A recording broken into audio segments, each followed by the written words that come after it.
Hello दोस्तों, नमस्कार।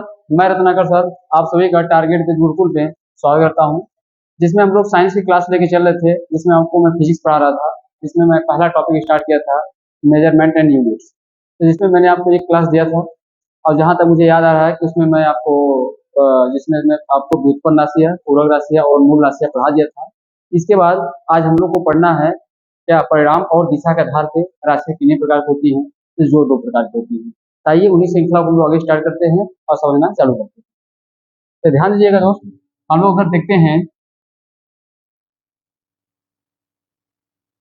परिणाम एवं दिशा के आधार पर राशियां।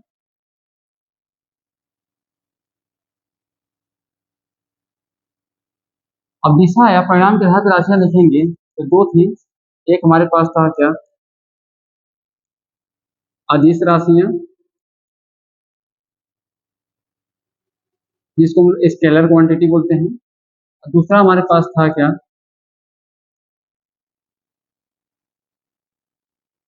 सदिश राशियां, जिसे हम लोग वेक्टर क्वांटिटी के नाम से जानते हैं।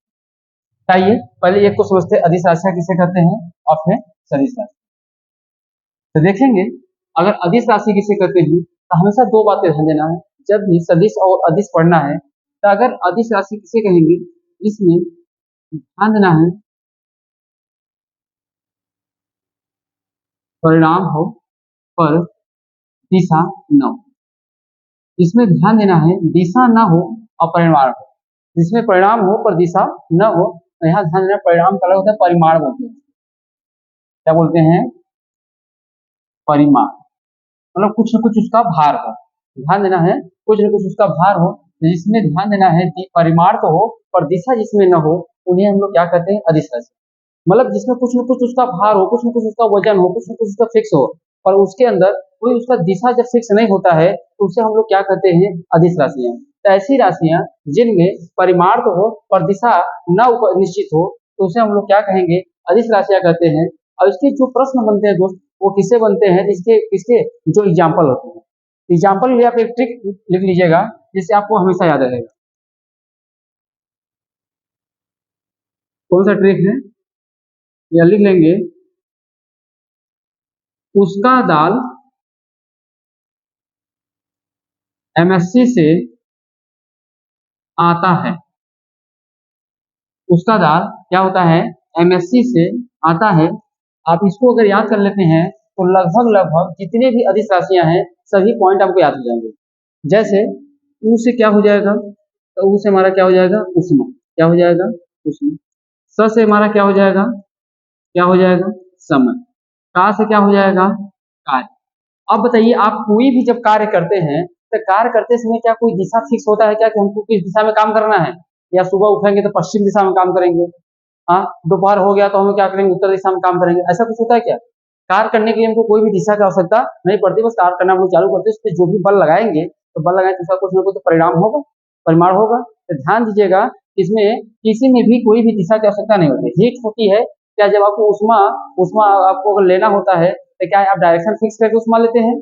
तो उष्मा लेने के लिए कोई भी डायरेक्शन को फिक्स करना आवश्यकता नहीं होती है। तो ऐसी राशियां जिसमें परिमाण तो हो परंतु दिशा फिक्स न हो, तो ऐसी राशियों को हम लोग क्या कहते हैं, अदिश राशियां के नाम से जानते हैं। तो उसके एग्जाम्पल कौन कौन से हैं, तो उसे उष्मा हो गया, समय होगा, कार हो गया। दा से क्या हो जाएगा, दाब हो जाएगा। ल से क्या हो जाएगा, लंबाई हो जाएगा। और यम से क्या हो गया भैया, मास, जिसको हम लोग बोलते हैं क्या, द्रव्यमान। से यस से क्या हो जाएगा, स्पीड, जिसको हम लोग क्या बोलते हैं, चाल बोलते हैं। सी से क्या हो गया, करंट, मतलब कह सकते हैं विद्युत धारा, विद्युत धारा। अब ध्यान देना कुछ लोग इसे अपवादित मानते हैं कि विद्युत धारा जो होती है ये क्या है, सदिश राशि है, कुछ लोग मानते हैं अदिश राशि। पर आप जो ध्यान देना कि जितनी भी मूल राशियां होती हैं सब के सब अदिश राशि होती हैं, इसलिए इसको भी हम लोग किसमें रखेंगे, अदिश राशि में रखेंगे। आ से क्या हो जाएगा भैया, आयतन। क्या हो जाएगा, आयतन। और ता से क्या हो जाएगा, तापमान। समझ रहे हैं? ऐसी राशियां। इसके अलावा कुछ पॉइंट और भी याद कर सकते हैं, जैसे विभव हो गया, क्या हो गया, विभव हो गया। तो विभव भी कैसी राशियां हैं, तो विभव भी आप कह सकते हैं कि एक प्रकार की क्या है, अदिश राशियां हैं। इसके अलावा जैसे आपका आवेग हो गया, क्या हो गया भाई, आवेग हो गया, आवेश सॉरी क्या होता है, आवेश हो गया, दूरी हो गया, ये भी सभी कैसी राशियां हैं, तो ध्यान देना है ये सभी भी अदिश राशि हैं। फिर इनमें से कोई भी एग्जाम्पल अगर आता है तो सब के सब क्या है, अदिश राशि। अब आपको बताऊं, दोनों याद करने की आपको जरूरत नहीं है, किसी दोनों में से अगर एक को याद कर लेते हैं तो आपका काम चल जाएगा। तो अदिश राशियां किसे कहते हैं, ऐसी राशियां जिसमें परिमाण तो हो पर दिशा फिक्स न हो, तो ऐसी राशियों को क्या कहेंगे, अदिश राशियां। जिसमें आपको एक ट्रिक याद कर लेना है, उसका दाल एमएससी से आता है, जिसमें ऊ से उष्मा, स से समय, का से कार्य, दा से दाब, ला से लंबाई, यम से क्या होता है, मास, मास मतलब होता है द्रव्यमान, यस से क्या होता है, स्पीड, स्पीड का मतलब क्या होता है, चाल, आ से क्या हो जाएगा, आयतन, और ता से क्या होगा, तापमान, और सी से क्या होगा, करंट, जिसको बोलते हैं विद्युत धारा। इसके अलावा क्या हो गया है, विभव हो गया, आवेश हो गया, दूरी हो गया है। यही आप इसको भी ले सकते हैं, पदार्थ की मात्रा, पदार्थ की मात्रा। इसके अलावा एक और याद कर सकते हैं, ज्योति तीव्रता। ये सभी जितने मैंने आपको लिखे हैं, ये सब के सब कैसे हैं, ये सब के सब ध्यान दीजिएगा, अदिश राशि। कैसी राशि है, अदिश राशि है। अब आइए समझते हैं, अब सदिश राशि किसे कहते हैं, तो ध्यान दीजिएगा, सदिश राशि किसे कहते हैं, ऐसी राशियां, ऐसी राशियां जिसमें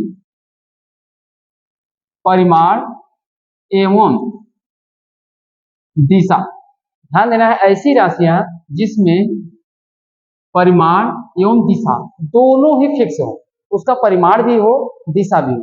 जैसे कि एग्जांपल लेते हैं, आप लोग तो आजकल क्रिकेट चल रहा है, वर्ल्ड कप, तो मैच खूब देख रहे होंगे, तो मैच जब देख रहे होंगे तो देखते होंगे, जो बॉलर होते हैं गेंदा फेंकता है, बॉल फेंकता है।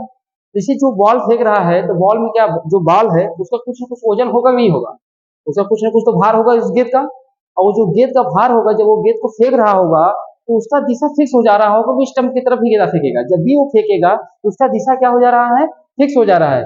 जब किसी परिमाण को दिशा के साथ अगर फिक्स कर दिया जाता है, जब किसी परिमाण को अगर दिशा के साथ अगर फिक्स कर दिया जाएगा, तो हमेशा ध्यान दीजिएगा वो कैसी राशि होंगी, सदिश राशि होंगी। जैसे आप अगर आप बंदूक से गोली चला रहे हैं तो उसका दिशा फिक्स कर चलाएंगे ना, मनमानी से चलाएंगे इधर उधर। अब किसी को मारना होगा उसका दिशा क्या कर देंगे, फिक्स कर देंगे। तो जिसमें परिमाण के साथ दिशा भी फिक्स हो जाए, वो सभी कौन सी राशि होंगी, तो ध्यान देना है, वो सभी कौन सी राशि होंगी भैया, सदिश राशि होंगे। तो सदिश राशि के लिए सबसे इंपॉर्टेंट मुद्दा होता है उसके परिमाण के साथ, उसके परिमाण के साथ उसका दिशा भी क्या हो जाए, फिक्स। जैसे अब उसमें आप लिख सकते हैं, जैसे आप किसको लिख सकते हैं, आवेग लिख लीजिए एग्जाम्पल में, इसके एग्जाम्पल खूब पूछे जाएंगे। आवेग हो गया, संवेग हो गया, बल हो गया। आप सोचिए, अगर आप जब किसी ऊपर बल लगा रहे हैं, तो बल लगाने जगह मान लीजिए आपके सामने अगर किसी चीज को, मतलब किसी ट्रक को ढकेल रहे हैं, तो जैसे बल लगा रहे हैं, तो बल लगाते समय उसका दिशा भी तो फिक्स हो जा रहा है। मान लीजिए यहाँ पर कोई वाहन है,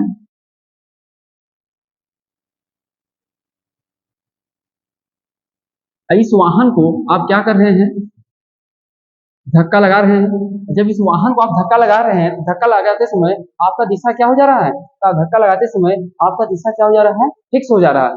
तो जब भी आप बल भी है, तो बल भी कैसी राशि है, तो ध्यान देना है, बल भी कैसी राशि है, तो बल भी याद कर लीजिए सदिश है। इसके अलावा बल आघूर्ण, बल आघूर्ण हो गया, संवेग हो गया। इसके अलावा आप बहुत सारे इसकी एग्जाम्पल ले सकते हैं, जैसे आपके क्या हो सकती हैं,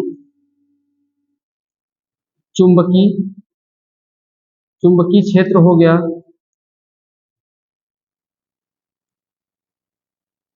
चुंबकीय तीव्रता हो गया, ठीक है। इसके अलावा आप देख सकते हैं आवेग हो गया, संवेग हो गया, बल हो गया। इसके अलावा विस्थापन हो गया, विस्थापन हो गया, विस्थापन हो गया। आप त्वरण को भी यहाँ पे रख सकते हैं, इसको रख सकते हैं, विस्थापन हो गया, त्वरण हो गया, ठीक है। ये सभी चीजें कैसी हो सकती हैं, तो ध्यान देना, ये सभी चीजें कैसी होती हैं, सदिश राशि होती है। या जैसे आप यही लिख सकते हैं, कोणीय संवेग हो गया, कोणीय वेग हो गया। ये ध्यान देना है, ये सभी कैसी राशि है, सदिश राशि है। तो आपकी इसमें उदाहरण ही पूछे जाएंगे। अब मैं आपको पता, दोनों उदाहरण आपको याद करने की जरूरत नहीं पड़ेगी, सिर्फ एक पे याद करिए, बस इसका याद कर लिए। अदिश राशि किसे कहते हैं, ऐसी राशि है जिसमें परिमाण तो हो पर दिशा क्या हो, न हो। तो उन्हें हम लोग कौन सी राशि कहेंगे, अदिश राशि कहेंगे। और उसको याद करने का तरीका, उसका दाल एमएससी से आता है। अब बस इसकी यही ट्रिक याद कर लीजिए, ले दे के आप देखेंगे ऑप्शन में या जितने भी पेपर होने वाले होंगे तो ले दे के यही एग्जाम्पल आएगा। अब जब एक याद रहेंगे जिसके अलावा जो शेष बचेगा वो सबके सब क्या होंगे, सदिश राशि होंगे। तो आपको दोनों याद करने की आवश्यकता नहीं पड़ेगा। हमको लगता है अगर आपको यहाँ तक की बातें समझ में आ चुकी है तो नोट डाउन कर लीजिए, अब फिर हम लोग आगे बढ़ते हैं।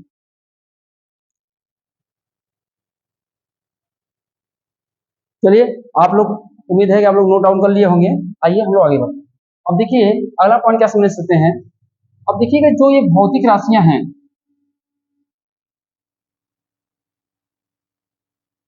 भौतिक राशि, तो ध्यान देना है कि जो भौतिक राशियां हैं इन भौतिक राशियों को मापने हेतु के लिए कुल 4 पद्धतियों का निर्माण किया है। ध्यान दीजिएगा, भौतिक राशियों को मापने हेतु हेतु कुल 4 पद्धति का निर्माण किया गया है। तो ध्यान दीजिएगा कि भौतिक राशियों को व्यक्त करने के लिए, मापने हेतु के लिए कुल 4 पद्धतियों का निर्माण किया गया है। तो ऐसी कौन कौन सी पद्धतियां, वही हमको पद्धतियों को क्या करना है, समझना है। तो सबसे पहले हमारे पास एक पद्धति आती है जिसका नाम है सीजीएस पद्धति। ध्यान दीजिएगा क्या है, सीजीएस पद्धति। अब सीजीएस जो पद्धति है, ध्यान देना, इसे हम लोग फ्रेंच या मैट्रिक पद्धति के नाम से भी जानते हैं। अच्छा, मैट्रिक पद्धति का कुछ लोग आप पढ़ेंगे तो एफपीएस में मिलेगा, पर आप ध्यान दीजिए इसका मुख्य जो आएगा, इसे हम लोग 2 नाम से और जानते हैं। इसे हम लोग क्या कहते हैं, फ्रेंच पद्धति कहते हैं, या इन्हें एक नाम से और जानते हैं, इन्हें हम लोग मैट्रिक पद्धति के नाम से जानते हैं। इनके 2 नाम होते हैं, एक तो फ्रेंच पद्धति या मैट्रिक पद्धति। इसमें अब जो पॉइंट दिया है, अब सोचिएगा जब प्रारंभिक समय में किसी चीज का जब हमने माप तौर करना चालू किया होगा तो बहुत छोटी इकाई लिए होंगे, और छोटी इकाई लिए होंगे तो ध्यान देना है यहाँ सी और जी और एस का मतलब क्या होता है। सी का मतलब क्या होता है, ध्यान देना है, सेंटीमीटर। मतलब सी का मतलब होता है सेंटीमीटर। जो भी हमको लंबाई थी, तो लंबाई को हम लोग नापने के लिए किस यंत्र का प्रयोग करते थे, सेंटीमीटर। समझ रहे हैं, आप जो भी लंबाई नापते थे किसमें नापते थे, सेंटीमीटर में नापते थे। जी का मतलब क्या होता था, जी का मतलब होता था ग्राम। क्या होता था, ग्राम। तो मतलब जब भी कोई भार आपको द्रव्यमान नापना होता था, द्रव्यमान,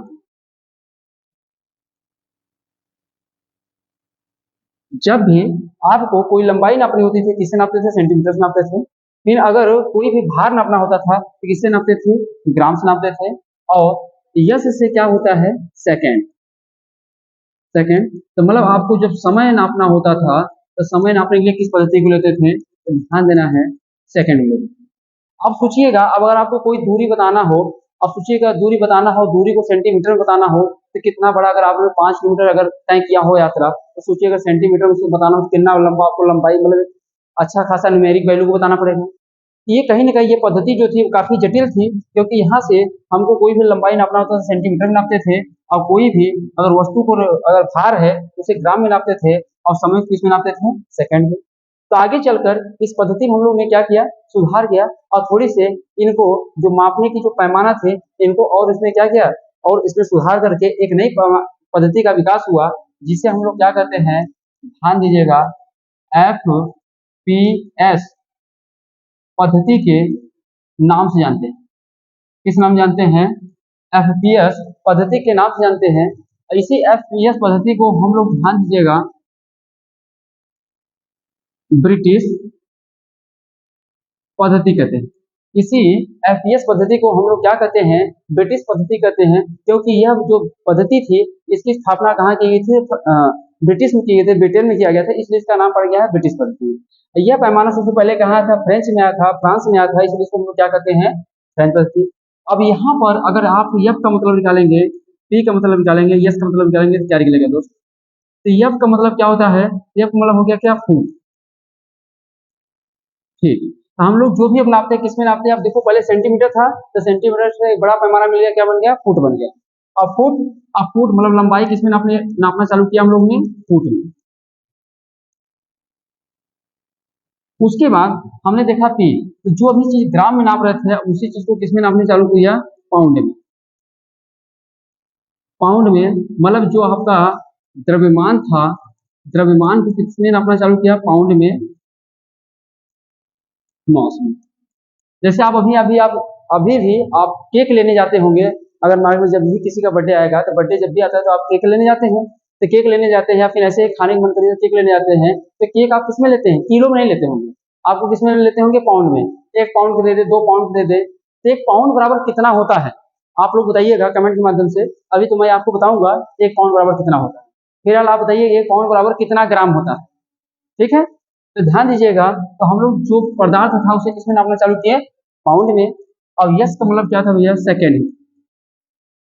सेकेंड था, क्या नापते थे, समय, और समय जो था टाइम। ध्यान दीजिए, तो हमने क्या किया, सीजीएस पद्धति से आगे चलकर एक पद्धति और बना दिया, जिसे हम लोग क्या किस नाम से जानते थे, एफपीएस पद्धति के नाम से जानते थे। इसमें एफ का मतलब होता है फीट, फुट होता है, पी का मतलब होता है पाउंड, और एस का मतलब क्या होता है, सेकेंड। इसके बाद आगे चलकर इसमें और सुधार किया गया और एक नई पद्धति को और जन्म दिया गया, जिसे हम लोग क्या जानते हैं, एमकेएस पद्धति के नाम से जानते हैं। किस पद्धति के नाम जानते हैं, एमकेएस के, तो मैं इधर लिख रहा हूं आपको समझ आने, एमकेएस पद्धति। अब देखिएगा, यहाँ एम का मतलब क्या होता है, तो एम का मतलब होता है मीटर, मीटर। अब हम लोगों ने लंबाई को जो नापने का प्रयास किया है, लेंथ को, तो लेंथ को किसमें नापा है,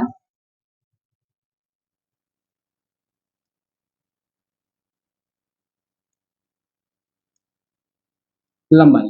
तो लंबाई को किसमें नापा हमने, मीटर में। एम का मतलब होता है मीटर। के का मतलब क्या होता है,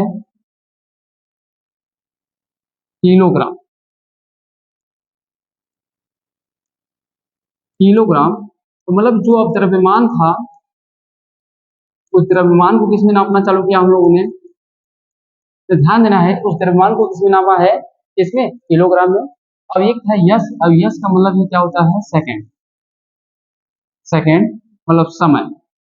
और समय को जो टाइम था, टाइम को किसमें नापा गया है, सेकेंड में। तो ध्यान देना है, ये 3 पद्धतियां हमारे सामने आई। पहली बात तो सीजीएस है, और जब सीजीएस से थोड़ी सा हमने और उन्नत किया, उसे लंबाई और बढ़ा दिया, क्या आ गया, एफपीएस है। और एफपीएस के बाद क्या आ गया, एमकेएस है। तो एमकेएस पद्धति को ही आगे चलकर एक चौथी पद्धति बनाई गई, एमकेएस को ही आगे लेकर एक चौथी पद्धति बनाई गई, जिसे हम लोग एसआई यूनिट के नाम से जानते हैं, एसआई यूनिट के नाम जानते हैं, जो ये हमारी क्या है, चौथी पद्धति है। तो ध्यान दीजिएगा, ये हमारी जो एसआई यूनिट है, कैसी पद्धति है, ये चौथी पद्धति है। इसका फुल फॉर्म होता है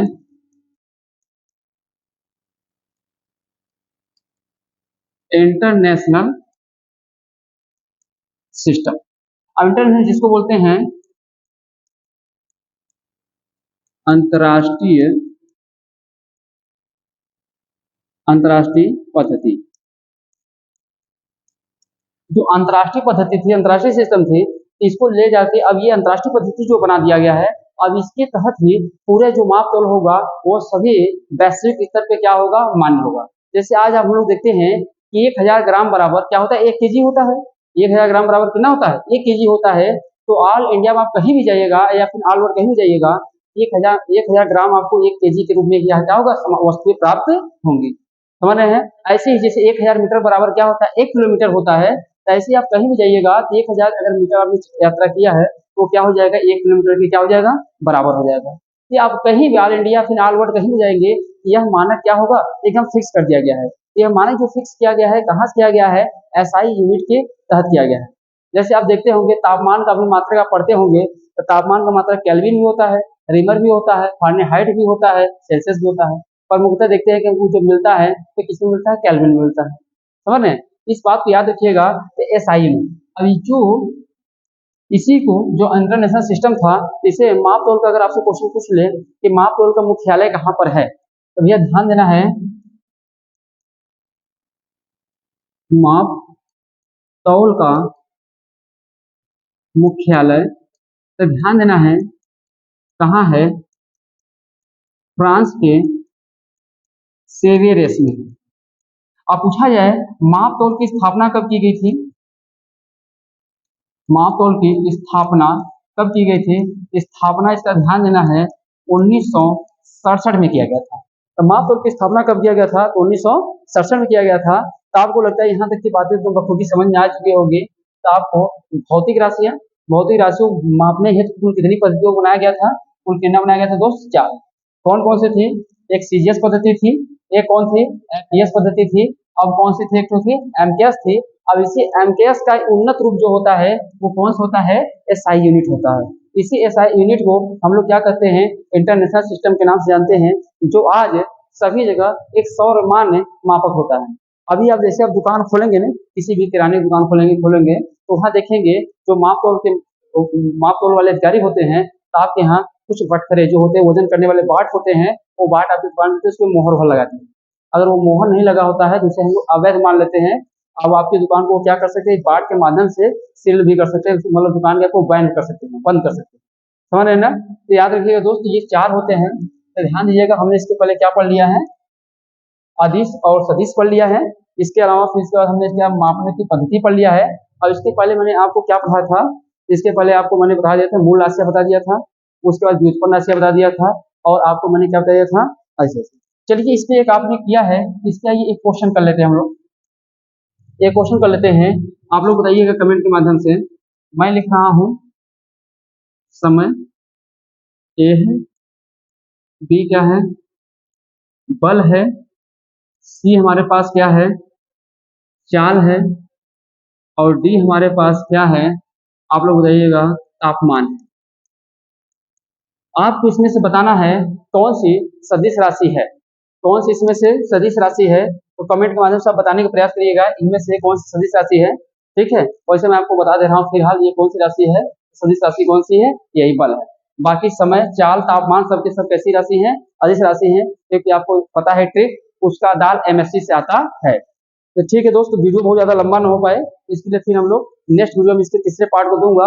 और तीसरे पार्ट में जो मेजरमेंट ऑफ यूनिट टॉपिक है वो पूर्णतः क्या हो जाएगा? कंप्लीट हो जाएगा। अच्छा, जिन भी बच्चों को ये इसका पूरा हैंड राइटिंग, मेरे हैंड राइटिंग में नोट्स चाहिएगा, आप लोग एक चैनल है target with Gurukul, target with Gurukul Telegram channel है। इस टेलीग्राम चैनल को आप लोग ज्वाइन कर लीजिएगा कि जो आपको अगर यहाँ नोट्स बनाने में कोई समस्या होगी तो मेरे एकदम हैंड राइटिंग में लिखा हुआ नोट्स आपको अच्छे विद्युत पाठ में मिल जाएगा। तो आप लोग अपने नोट्स वहां से कंप्लीट कर लीजिएगा। और ऑल इंडिया कहीं भी कोई भी एग्जाम होता है, अगर साइंस वहां आएगा तो आप सारे क्वेश्चन को करने में क्या होंगे? सहूलियत रखेंगे, आसान कर पाएंगे। ठीक है दोस्त, तो फिर मिलते हैं नेक्स्ट वीडियो में। तब तक के लिए आपको ढेर सारा प्यार। Thank you very much.